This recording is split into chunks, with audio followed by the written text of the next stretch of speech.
Nagaan Waaqayyoo iddoo jirtaniif bakka jirtan hundumaatti isiniif haa ta'u.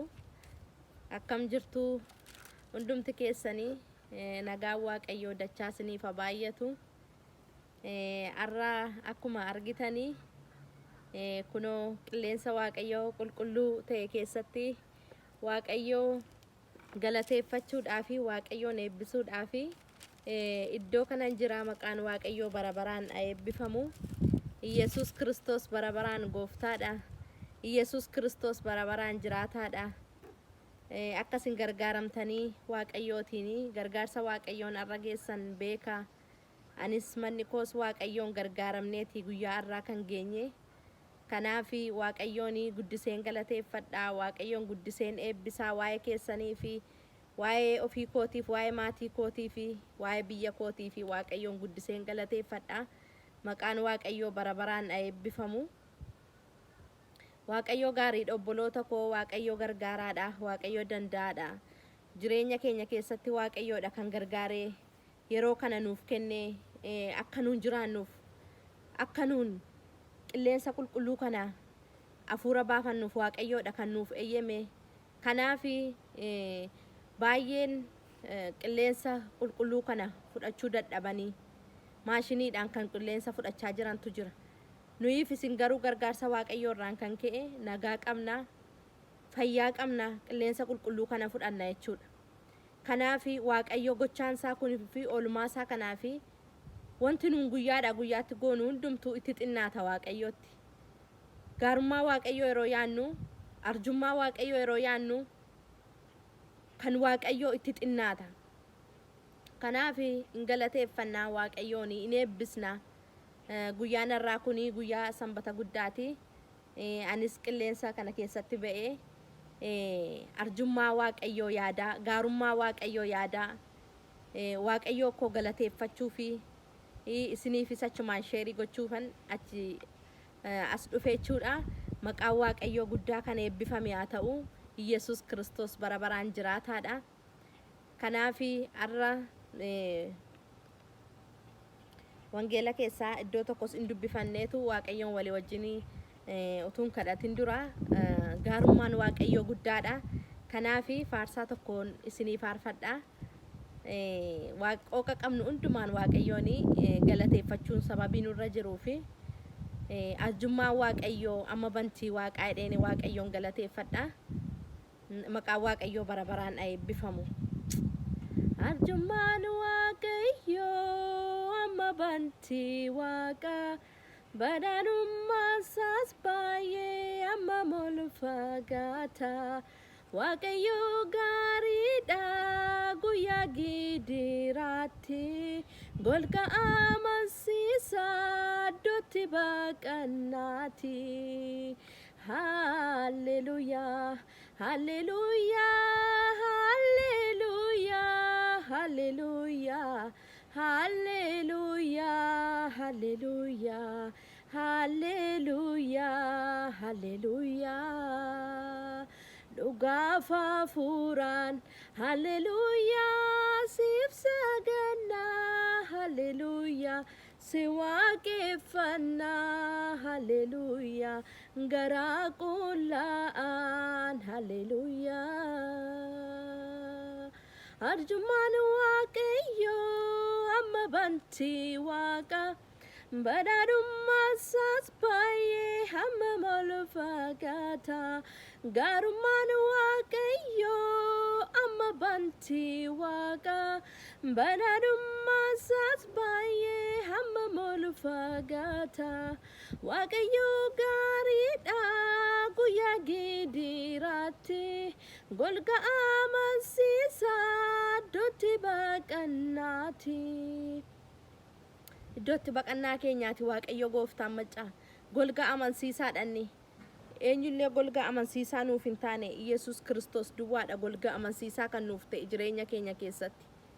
Bara keenya keessatti golga amansiisaa namni waadaa isiniif seenee isin ganuu danda'a. Namni ani jira isiniin jedhee borii iddoo sanaa dhibuu danda'a. Waaqayyo garuu waaqa akkasii miti. Waaqa abdachiisee dhiisutuu hin taane waaqa jaalala isaa mul'isuuf amma qaraaniyootti lubbuu isaa dabarsee nuuf kennedha. Maqaan waaqayyoo bara baraan eebbifamu. Kanaaf wangeela keessaa macaafa faarsaa boqonnaa 89 lakkoofsa 1 kaaseen dubbisa. Maqaan waaqayyoo guddaa kan eebbifame haa ta'u. Yaa waaqayyoo yeroo hundumaa waa'ee kee gaarummaa kee isa baay'ee nan faarfadha. Amanamummaa kee dhaloota hundumaatti afaan kootiin labsaa. Ani gaarummaa kee bara baraan jabaatee dhaabbatee amanamummaan kees akka bantii waaqaa jabeessiteetta jedhee nan dubbadha. Ati immoo isa ani fo'adheef kakuu galeera. Daawit garbicha kootiif kakadheera. Sanyii kee baraan nan jabeessa. Dhalootaa hamma dhalootaatti teessoo kee nan dhaaba jetteetta. Bantiin waaqaa hojii kee isa dinqisiisaa, walga'iin qulqullootaas amanamummaa kee in jajatu yaa Waaqayyoo. Waaqayyoon kan qixxaatu duumessa gararraa eenyutu jira? Warra bantii waaqaa irra jiran keessaas kan akka Waaqayyoo eenyure? Waaqayyoo walga'ii qulqullootaa keessatti guddaa sodaatamaadha. Warra naannoo isaa jiran hundumaa gararraa jira. Guddaa sodaachisaadha seedha. Maqaan waaqayyoo bara baraan eebbifamu. Waaqayyoo keenya guddaa sodaachisaadha. Waaqa keenyaan kan qixxaatu hin jiru. Iyesuus Kiristoos bara baraan gooftaadha. Iyesuus Kiristoos bara baraan jiraataadha. Asirratti daawwittuu faarsaa kana keessatti yaa waaqayyoo yeroo hundumaa waa'ee gaarummaa kee isa baay'ee nan faarfadha. Nan faarfadha. Gaarummaa waaqayyoo faarfachuu jaallata Daawit. Maqaan waaqayyoo bara baraan eebbifamu. Ani gaarummaa kee bara baraan jabaatee dhaabbatee amanamummaan kees akka bantii waaqaa jabeessite jedhee nan maal godheedha nan dubbadhaedha. Dubbachuun dhiisnu obboloota koo gaarummaa waaqayyoo arjummaa waaqayyoo dubbachuun dhiisnu. Iyesuus Kiristoos kan guyyaa har'aan nu ga'e. Baay'een du'anii iddoon awwaalcha isaanii irraanfatameera. Baay'een gatamanii dhukkubaan karaa irratti kufanii waan nyaataniif waan dhugan dhabanii rakkatanii jiru. Nuufis garuu waaqayyoon gargaaramneeti. Kanaaf immoo waaqa nu gargaare kana immoo dhalootatti labsina. In dubbanna gaarummaa waaqayyoon dubbanna, arjummaa waaqayyoon dubbanna, waan waaqayyoon nu godhe in dubbanna. Eessa akka inni nu kaase, eessarra akka inni nu geesse. Gargaarsi waaqayyoo nurra guddaadha. Kanaaf iyyuu maqaa waaqayyoo eebbifamu. Waa'ee waaqayyoo dubbachuu hin dhiisnu nuun. Iyesuus Kiristoos bara baraan gooftaadha. Iyesuus Kiristoos bara baraan jiraataadha. Kanaaf ati ammoo isa ani fo'adhee kakuu galeera. Daawit garbicha kootiif kakadheera. Sanyiin kee bara baraan nan jabeessa. Dhaloota hamma dhalootaattis teessoo kee nan dhaaba jetteetta. Dhaloota amma dhalootaatti waaqayyo nu dhaaba. Maqaasaa yeroo nuun ol qabnu, maqaasaa yeroo nuun eebbisnu, maqaasaa yeroo nuun waammannu, maqaasaa isa gimbii jabaa ta'e kana, isa dhukkubarratti aboo qabu, isa iyyumarratti aboo qabu, isa seexanarratti aboo qabu. Maqaasaa isa guddaa kana waammannee oolla jechuudha nuun. Maqaan waaqayyoo guddaa kan eebbifame haa ta'u. Maqaan waaqayyoo guddaa kan galateeffame haa ta'u. Kanaaf obboloota koo nuyi jiraachuun keenya waaqayyoo irraan kan ka'edha. Utuu akka diinaati, utuu akka seexanaati duunee amma miti iddoon awwaalcha keenyaa idda irraanfatame. Gaarummaa Kiristoos irraan kan ka'e jireenyi keenya arra ga'eera jechuudha. Arjummaan waaqayyoo nurra guddaadha. Gaarummaan waaqayyoo nurra guddaadha. Mana keenya irra guddaadha gaarummaan waaqayyoo. Arjummaan waaqayyoo mana keenya irra guddaadha. Kanaaf utuu waaqayyoon taane ta'e guyyaa har'aan geenyu turre. Utuu waaqayyoon nun gargaarre ta'e biyya keenya nagaa kan godhu, jireenya keenya fayyaa kan godhu ilma waaqayyoo Yesuus Kiristoos duwwaadha. Maaliif as keessatti amma naannoo Ameerikaa kana keessatti dhugaa dubbachuu fi akkaataa itti nama ajjeesanitti miti mucaan tokko kan namichi tokko kan inni ajjeefame poolisiidhaan jechuudha. Akka nama biyya keenya lukkuu irra ejjatanii qalaniitti irra ejjatameeti kan lubbuun isaa darbe. Sababii kanarraan kan ka'e immoo uummati mana gubee hiriira nagaa ba'ee kana kan godhu eenyudha? Seexana hojii isaa hojjetachuuf. Maaliif namoota koronaa vaayirasiidhaan 100,000 ol Ameerikaa kana keessaa du'anii miliyoonatti kan lakkaa'aman qabamanii utuu isaan jiranii kun hin geenye jechuudhaan seexanni hojii isaa hojjetachuuf hin bulle jechuudha. Amma namoota hiriira ba'an kana keessatti hafuurri namootaa walirraa siqaa social distance godhaa jedhame hiriira nagaa keessatti kun hin jiru jechuudha. Kanaaf maal gochuu barbaade seexanni itti dabaluu barbaade miidhuu barbaade inni hojiinsaa ergaansaa miidhuu barbaada ajjeesuu barbaada. Ramadamee kan inni deemuuf yeroo hundumaa ajjeesuudhaaf miidhuudhaaf seexanni jechuudha. Kanaafi Waaqayyo Gooftaan yoo nu gargaare malee obboloota ko ba'anii galuun bara si'anaa rakkisaa ta'eera. Dhukkubii adda isaa gam tokkoon namni walii isaaf gaarii yaadu. Barri kun immoo akka kanattiin bara dhumaa akka ta'edha kan inni nutti mul'isu jechuudha. Kanaafi jabaannee Waaqayyoon kadhachuudha. Jabaannee iddoo jirrutti Waaqayyoo keenya waammachuudha. Na oolchi jechuudha. Bakka ooluudhaaf Waaqayyoon kadhachuudha yeroo kana. Oolchuun Waaqayyoo nurra jira. Oolchuun gargaarsi Waaqayyoo nurra jira. Mana keenya irra jira. Isa kana caalaa jabaatee mana keenyaaf jireenya keenya irratti akka inni ta'uu fi oolchuu Waaqayyoo waammachuudha. Maqaan Waaqayyoo bara baraan eebbifamu. Garaan keenya guddaa Waaqayyootti gammada. Garaan keenya guddaa Waaqayyootti boqota. Maaliif nuun gargaaramneeti kan nuun adda nageenye sababii ta'eefi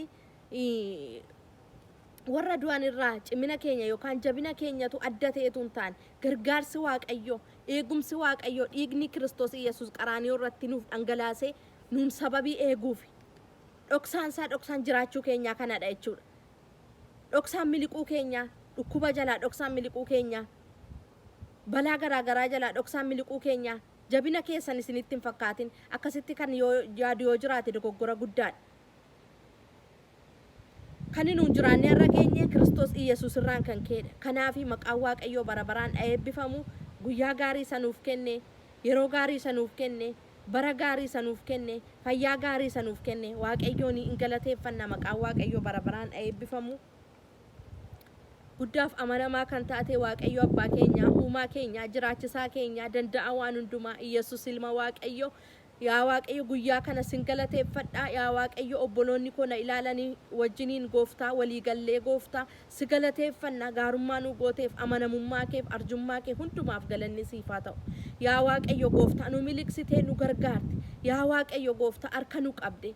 Utuu diinni ilaalu, utuu seexanni ilaalu, utuu biyyi lafaa ilaalu Gooftaa harka keenya qabde warra dhaabbatan, warra si galateeffatanii, warra yaa Waaqayyo maqaa keessa qulqulluu wal qaban nu gootee maqaan kee eebbifamu. Ammayyuu irra lafaaf irra waaqa irratti bara baraan ati eebbifame, ati galateeffame, ati jajame, maqaan kee duwwaan ololaa jedhu, maqaan kee duwwaan kan galateeffame haa ta'u. Ergaan diinaa, ergaan seexanaa Gooftaa dhiiga namaa dhangalaasuudhaan, dhukkuba darbachuudhaan, biyyoota garaagaraa keessattis, biyya keenya keessattis yaa Waaqayyo kan darbatamu kamillee maqaa keetiin kan qabame haa ta'u. Humna du'aa ka'uu Yesuusiin kan qabame haa ta'u. Dhiigi ilma isaa cubbuu hundumaatti nama qulqulleessadhamee caafamee jira. Cubbuu namaatiif ati nama yaa Waaqayyo dabarsitee amaatti nama laattu. Cubbamaan jibbine Gooftaa, cubbuu isaa irratti jibbite malee ati. Cubbuu keenya hundumaa nuu dhiiftee Gooftaa, ergaa diinaa yaada seexanaa karoora diinaa hundumaa diiddee yaa Waaqayyo Gooftaa jireenya keenya, bara keenya, kaayyoo keenya hundumaa yaa Waaqayyo fiixaan nu baasuun jaalala kee haa ta'u. Bara amaa kana keessatti ati nu gargaari. Yaa Waaqayyo Gooftaa baratti namoonni yaa Waaqayyo waliif dhiiguu dadhaban, baratti garaan namaa waliif na'uu dadhabe kana keessatti Gooftaa ayyaana kee nuuf baay'isi, humna kee nuuf kenni. Maqaa Yesuusiin baruma kana keessa kan ittiin ceenu ayyaana kee nuuf kenni. Maqaa Yesuus Kiristoosiin sabni na ilaalaa jiru kun maqaa Gooftaa Yesuusiin kan fayyaa ta'u. Yaa Waaqayyo Gooftaa birmadduu haba'an maqaa Yesuus Kiristoosiin yaa Waaqayyo Gooftaa nama lolan illee keessa isaaniitti qabatan yoo jiraatan yaa Waaqayyo Gooftaa garaa dhiifamaa qabaachuu akka isaan danda'aniif ayyaana isaanii baay'isi. Maqaa Gooftaa Yesuusiin ati isaaniin gargaari. Mana isaanii, bara isaanii, ijoollee isaanii hundumaa wajjiniin ta'e. Gargaarsi kee, amanamummaan kee yaa Waaqayyo Gooftaa isaanii wajjin waan jiruuf ulfaadhu. Galanni fi ulfinni guddaan siif haa ta'u. Galanni Waaqayyoof haa ta'u, ulfinni Waaqayyoof haa ta'u. Maqaan Waaqayyoo bara baraan eebbifamu. Obboloota koo guyyoota qabu keessaa guyyaan itti Waaqayyoo koo galateeffadhu guyyaa Waaqayyoo guyyaa eebbisee anaaf kennedha. Guyyaan kun akkasitti yaada. Akkasitti yaadeen Waaqayyoo koon galateeffadha. Waaqayyoo koo eebbisa. Maqaan Waaqayyoo bara baraan eebbifamu. Isin warri na ilaaltan isii guddaa eebbifama. Guddaa ulfaadhaan isiniin jedha. Baay'een isin jaalladha, baay'een isin kabaja, baay'ee ulfaadhaa waan na dhaggeeffattanii ayyaanni Waaqayyo iddoo jirtan hundumaatti isiniif haa ta'u. Waaqayyo nu gargaaree, Waaqayyo nu wajjiniin ta'e, mana keenyaa wajjiniin ta'e, bara amaa kana keessa akka nu miliqsuuf immoo kadhata kooti jechuudha. Isiniinis Waaqayyo akka gargaaruuf kadhata kooti.